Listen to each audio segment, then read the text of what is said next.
নমস্কাৰ সকলোলৈকে মোৰ এটা নতুন ভিডিঅ' আপোনালোকক স্বাগতম জনাইছোঁ। সকলোলৈকে ৰঙালী বিহুৰ শুভেচ্ছা জ্ঞাপন কৰিলোঁ আৰু অনাগত দিনবোৰ আপোনালোকৰ কাৰণে সুখময় হৈ পৰক তাৰে কামনা কৰিলোঁ। লগতে যিসকল লোকে ট্ৰেডিঙৰ প্ৰতি আকৰ্ষিত তথা ট্ৰেডিঙৰ বিষয়ে অলপ জানে বা বেয়া ভাল সকলো ধৰণৰ বিষয়বোৰ অলপ জানে, তেওঁলোকে যিসকলে কষ্ট কৰিব বিচাৰে বা লাগি থাকিব বিচাৰিছে একেৰাহে, তেওঁলোকলৈ মোৰ শুভেচ্ছা যাচিলোঁ। পৰিপাটিকৈ নিজৰ কামবোৰ কৰি যাওক, ডিচিপ্লিন অনুসৰি ডিচিপ্লিনটো মানি চলক আৰু সকলো ধৰণৰ কনচেপ্ট ইয়াতে মিক্স নকৰিব।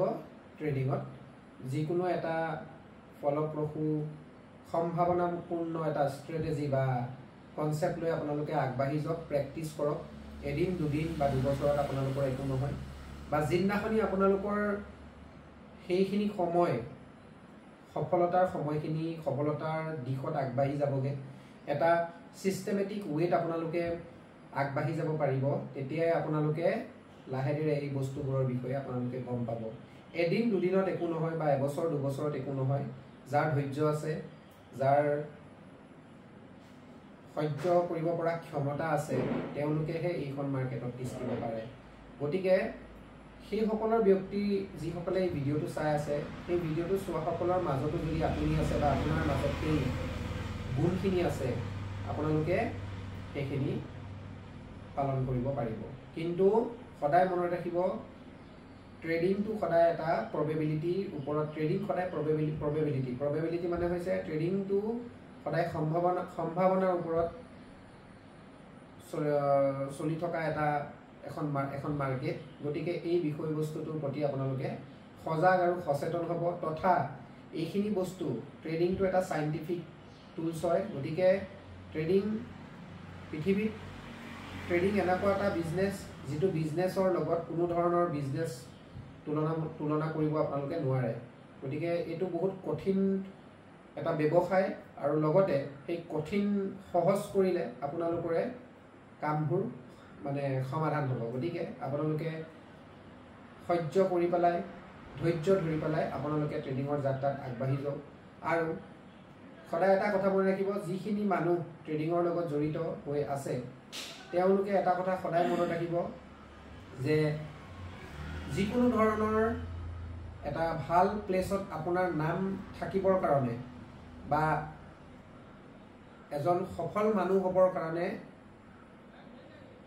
এজন বিশাল মনৰ মানুহ অধিকাৰী হ'বৰ কাৰণে আপোনালোকক এটা বস্তু সদায় লাগিব, সেইটো হৈছে আপোনালোকে নিজেই কষ্ট কৰিব লাগিব। আনৰ কথা মতে, আনক চাই, আনৰ লগত তুলনা কৰিলে কিন্তু আপোনালোকে ট্ৰেডিঙত ৰখি যাব। কাৰণ ট্ৰেডিং এটা এনেকুৱা এটা বস্তু, যিটো বস্তু আপুনি নিজেই সেইখিনি কৰিব লাগিব।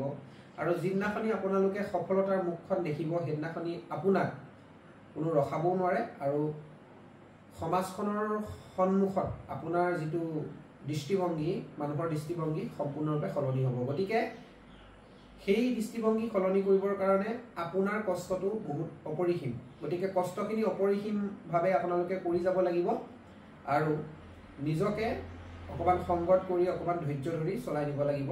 আৰু ভিৰৰ পৰা সদায় আঁতৰত থাকক, কিয়নো ভিৰৰ মাজত থকা মানুহে কমন যদি চিন্তা কৰে, কমন থিংকিং বুলি যিটো শব্দ আছে, যদি সাধাৰণভাৱে চিন্তা কৰে, আপোনালোকে সাধাৰণ হৈ থাকিব। যদি ভাবিছে যে জীয়াই থকা দিনকেইটা বা আহিবলগীয়া সময়খিনি বৰ সুন্দৰভাৱে পালন কৰোঁ, আপোনালোকে নিজৰ স্বাধীনতাত নিজেই স্বাধীনভাৱে আপোনালোকে নিজেই নিজৰ মালিক হৈ জীয়াই থাকিব বিচাৰে, তেওঁলোকে এই বিষয়বস্তুটোৰ ওপৰত মন দিব পাৰে। গতিকে সকলোলৈকে পুনৰবাৰ ৰঙালী বিহুৰ শুভেচ্ছা জনাই মোৰ এই ভিডিঅ'টো সামৰণি মাৰিলোঁ। ধন্যবাদ। জয় আই অসম, জয় হিন্দ।